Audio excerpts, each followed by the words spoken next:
And welcome to the Aaron Katzman Show. I'm your host, Aaron Katzman. We speak about your life, your money, and your investments. And as always, we're coming to you from the spiritual and soon to be financial capital of the world, Jerusalem, Israel. If you like this content, please hit the like button below. And as well as for the podcast, hit like. We need likes.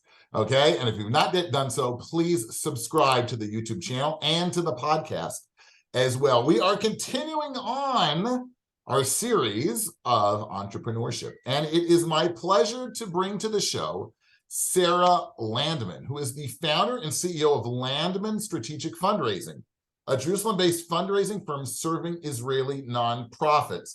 She and her team of consultants and communications professionals work with their nonprofit clients to develop and implement long-term fundraising strategies, meaningful campaigns, and strong partnerships that ensure continuous growth and long-term sustainability. Sarah, welcome to the show. Thank you. Thank you for having me. So we're doing something a little different. We're talking about nonprofits today. Even us financial advisors believe that there is a need for nonprofits out there. I know we're not all greedy capitalists as we're portrayed. So tell us a little bit about your company. What do you do? And then we'll get into the entrepreneurship section shortly. My team and I, we work with I'd say a small group of fantastic nonprofit organizations based here in Israel. Basically, where we come in is we work with these organizations, especially those who are in moments of transition within their organizations, whether it be growth, whether it be changes, but moments where they need to strategically look at their fundraising culture within their organization, their fundraising plans, and build their fundraising strategies. We work with them to do that, and then we move into implementation with them. There are some great fundraising strategists, consultants out there. There are also great writers and communicators out there. Where we find our place within that is the ability to take it from the planning side, but also become essentially an extension of their own resource development team or their own organization, and we work through that with them and strengthen their organization as a result. So I have the pleasure of working with some of the most amazing, inspirational people in this country as a result, because they're doing some incredible work. But they're doing incredible work, but they have problems within their organization. So you're sort of like a turnaround specialist for nonprofits. Is that sort of a fair characterization? For some, it's kind of turnaround. For some, it's being able to take the next step in their professionalization. Mm-hmm. Look, you mentioned that they're nonprofit people. They're not necessarily money people. Right. And they go into the work that they go into because they are incredibly talented. They have incredible vision. And so typically an organization will start out with that vision, with that idea, and perhaps even the skills to be implementing it immediately. They come and they see a problem and they're fixing it. Mm-hmm. For most of those people, I really would say the majority of those people, that character type, that personality type is not usually the type of person who naturally is comfortable with fundraising. And they need it because you can't be doing that work to change the world, work to change Israeli society. You can't do it without the funds, without the partnerships necessary to get that work off the ground. And although it's uncomfortable for many, it's necessary. And some might say it's a necessary evil. Mm-hmm. I don't believe so. To me, it's a beautiful thing because it's bringing people together with shared vision, but with different abilities to move that vision forward. So that's where we come in and we work with them to build those systems and to work with them to build the relationships themselves. It's their relationships. I feel very strongly about that because it's their work, mm-hmm. but I guide them through those processes and some great connections and relationships and partnerships come out of it. how did you get into this? Were you working in the nonprofit field? Like, how did you decide to start this company? It's a funny question because yes, I was working in the nonprofit field, but I did not see myself as somebody who would work in fundraising from the beginning. I began as an educator. I actually came to Israel in my first years. I was both studying and teaching in many of the main programs of women's Talmudic learning in Jerusalem and Israel. I was kind of on that path of scholarship and of learning, and I was also an English speaker. In many of the places where I was myself a student or a teacher, they also had their own personal fundraising needs. And very often, naturally, the people within the system who are English speakers end up also helping out when they need help communicating with some of their own people and their own relationships. So from early on in that experience, I found myself in those conversations. Over those first years, I found myself more interested in working behind the scenes than making my learning and my teaching my profession. So I started doing more program work in curriculum development, for instance, and building programs for nonprofits, but still as an educator. But I just kept finding myself within these relationships because I'm a relationship person, I'm a people person. And when I saw that this is so crucial, you've got so many people who should be seeing their donors as their partners, as their peers, as people who have with shared vision. And instead, a lot of these nonprofits were seeing themselves against those other people. Oh, those are the money people, we're the vision people. And I was often there in the middle. I'm saying, no, guys, you're on the same team. It really was a paradigm shift for me, and I found myself very passionate about creating that paradigm shift for them and moving it forward. So I basically made a decision to invest more in that path.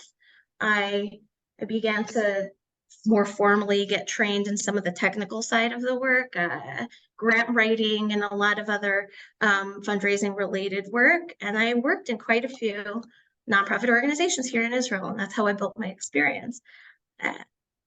As far as the business side of it, I'll tell you, I never intended to create a business at all. When I talk about people who are, comfortable with that, not comfortable with that, that was totally not a comfort area for me. And it began out of necessity at one point where I needed to, for many years, my husband was flexible for me and my schedule. And then when he made a change in his own career, and, we have a family, our kids had their own needs. I said, it's my time to be flexible. He did it for me. Now it's my turn. And I chose to start freelancing. But the fact was, I worked as a freelancer in order to give myself flexibility, but I had no business head whatsoever. So I wasn't very successful. And it was really a few years into working solo as a freelancer where I said to myself, what am I doing here? And I kind of just I explored what is it that I want to do? What is it that I'm trying to do here? Who are the kinds of organizations that I can bring real value to, and where do I find myself within that? When I did that, I came to restructure how I work. I brought on a few employees as well. We built a team, and I can say that the way that we work today, the value that we bring and the skills and talent that we have as a team, is far more than anything I could have offered as an individual. I don't say that out of humility because I think I'm talented in the areas in which I'm talented, but when I look at what we're doing with our clients, it's incredibly fulfilling as a team, what we can do for them. And of course, also as an entrepreneur now, looking at how we also benefit as well and how we thrive as a company. Also, it's just, this is what I should have been doing, but it took me a few years to fall into it. That's really interesting because a lot of the people that I've interviewed, and myself included, right? Like I knew growing up, I mowed lawns, I had a paper route, sort of doing these types of, activities. I sort of knew at some point in my life I would have my own business. And most entrepreneurs, I think, sort of have it in their blood, and they sort of know at some point. They have to take the plunge. There's no question, right? You have to dive in at some point, but you're coming at it from a completely different angle, right? And you're one of the people that you were talking about in certain respects, right? You were talking about these Exactly. help these organizations who are do-gooders, not in a bad way, but do-gooders, but just don't have a business sense. And all of a sudden, in order for you to also be a do-gooder, you sort of threw yourself at it and had to sort of sink or swim on the business side, right? Yeah. What was that like? What were some of the challenges that you faced, when you decided to take the plunge and start the company? Well, you put it perfectly, by the way. And by the way, my father ran a business. I grew up in a house of business, but I saw myself as, no, that's not me. Right. So the way you just described that, it absolutely was a change in perspective. The same thing that I do with those clients is what I went through myself. So absolutely, the number one, I'd say, pricing was a huge challenge for me in the beginning, because where was I coming from? I was coming from being a nonprofit employee. I understood the nonprofit's budgets, and I understood the value I could bring to them, but I wasn't myself. I didn't know how to approach my business from a profit perspective. And so in my head, I'm thinking, okay, I know what kinds of fees they work with. I know what their expenses are. This can work for my clients, and this is what I want to do for them. And I still was thinking in this, almost like a martyr. How much can I do for them, and what can I do to convince them to get me to do this for them? So that I think some people will often criticize people in that position like me and talk about, you're not running a business, you just have a very expensive hobby. And I think it took me a long time to understand that, and understand really, like, I'm allowed to succeed, and I can be that support to those nonprofits and still succeed and thrive myself. We can all benefit, and I can run a business. So that certainly was a part of it, that idea of building my own business model that not only works for them, but works for me, which I know it sounds ridiculous. It's not. I would from say an entrepreneurial perspective, I would but say that anybody who's in any kind of a sales related business, one of the reasons they got to that business is they were on the other side, right? They were the customer, and they saw where other businesses failed, and they put themselves always in the shoes of the customer. And as such, there's it's very difficult to make that change. And I would just define it as, and charge enough that you're actually charging for your specific value, and what you're providing, because you're still in the shoes of the customer. You still think, exactly. well, I don't really have to charge that much because I really know what the customer's, right? We all justify it on the business end. We tend to justify it that way. So I don't think what you're saying is so outrageous at all. I think it's actually very, very common. That's one of the biggest things that entrepreneurs, sort of in this kind of customer service type of service kind of business, it's one of the biggest challenges, is how to price the value they're performing. I think that's very, very common. So that was an issue, but then there was all the technical issues, right? It's one thing, sort of, you had you grew up in America in a house, there was business. So you sort of knew the culture a little bit. And here you are in Israel, where there's a foreign language, completely different business culture. How did you deal with the technical stuff, the accountants, the lawyers, registration, all that kind of stuff? Was that like overwhelming, or was that, sort of easy?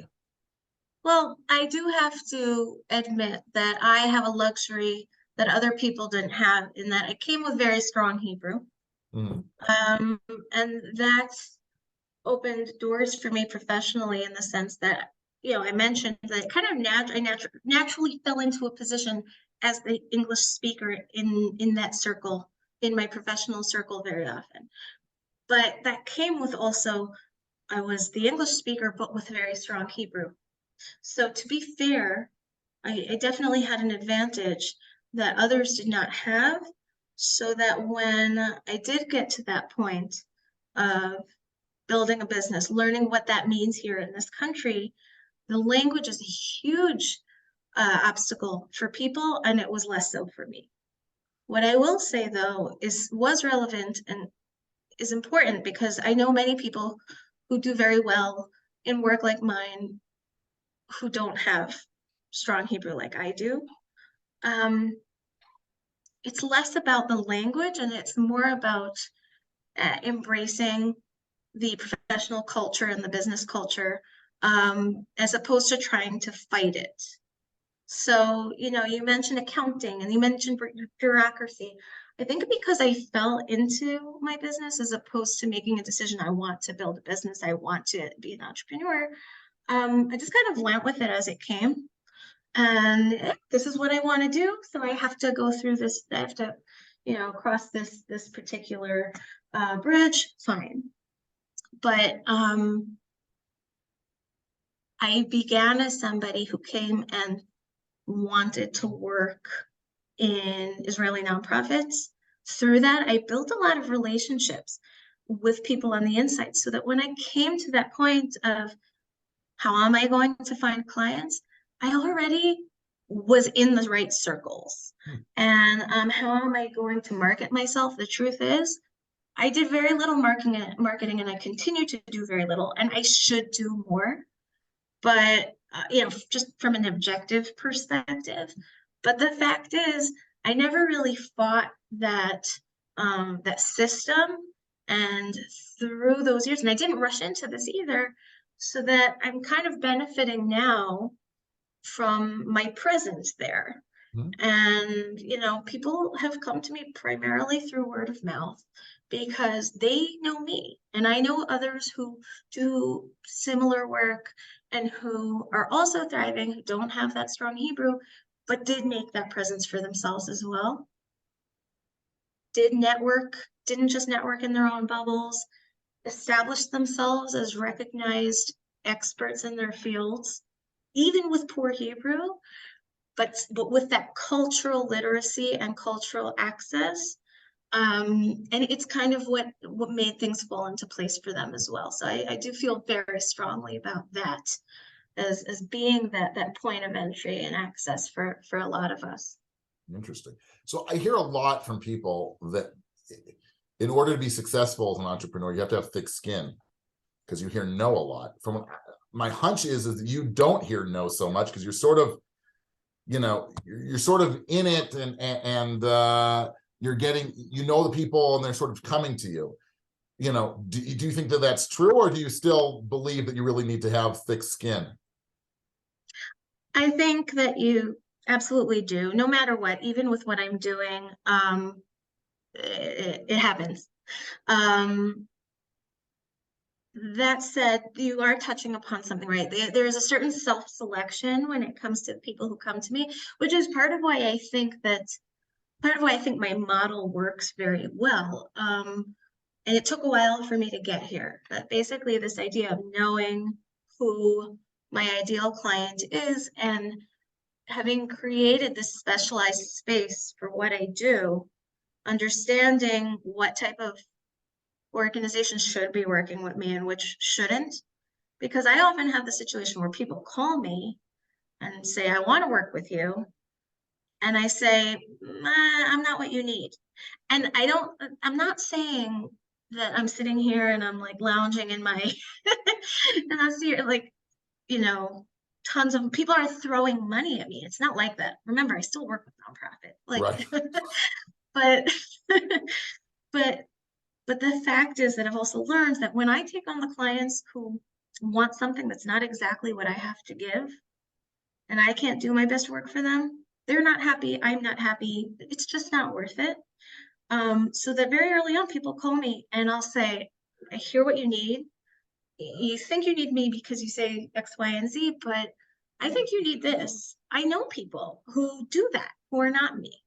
And that ability to do, I found that that's made a real impression on people. So that all of these people who work together also, when somebody else comes in and they say, oh, wait, you know, I spoke to this company and I know that they provide that. You should reach out to them. It does a lot. So when I say I'm not properly marketing myself, in that way, I kind of am through rejecting clients and through making it very clear who we are and who we aren't, where we can really provide our best value. So I definitely have gotten no's. I'm not going to say I haven't, but that's really what it looks like for us. But the other thing is this: I work with nonprofits, and every decision that needs to be made within the nonprofit goes through lots of people who need to approve those decisions. I'm sure this is the case in any type of client situation where you have major decisions being made, especially with people like me. Most of my clients are working with me long term, so it's a big decision. But with us, there are actual structural reasons for these things to take a really long time. They've got to get their, director to approve. They've got to then get their board members to approve. They need to get signatures, all kinds of things. So I might have, an inquiry from a potential client happening one day, and then they go through their own internal processes of making decisions to work with us. And I only start working with them and get a contract signed a year later.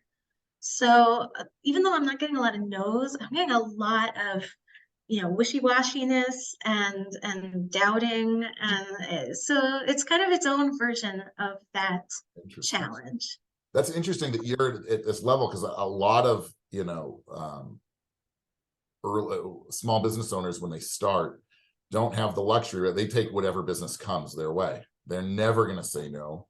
And then the problem comes when they try to scale their business.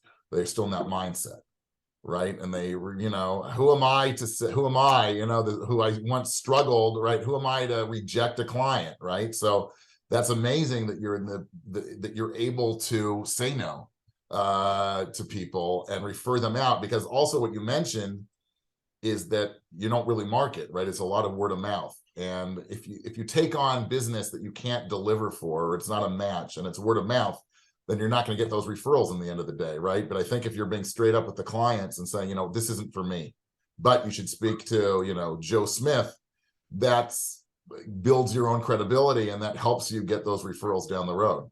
That's what I would think. I think so much of our work, I haven't worked in business in any other field, but I am a big believer as a professional in supporting the broader professional community. And honestly, there are plenty of mistakes I've made, but with that in particular, I've just found it's only been a positive experience when I connect people within our field. I make connections between organizations and other consultants out there. And then I find the same thing happens to me. And I'm not looking for any kind of quid pro quo, but when you create that professional atmosphere, it's there to support you as well. Last question. Tips. A tip for somebody contemplating opening their own business, organization, whatever, here in, it doesn't have to even be in Israel. What would be sort of the number one tip that you would throw out there? Based on my experience, I think I would say to do your research.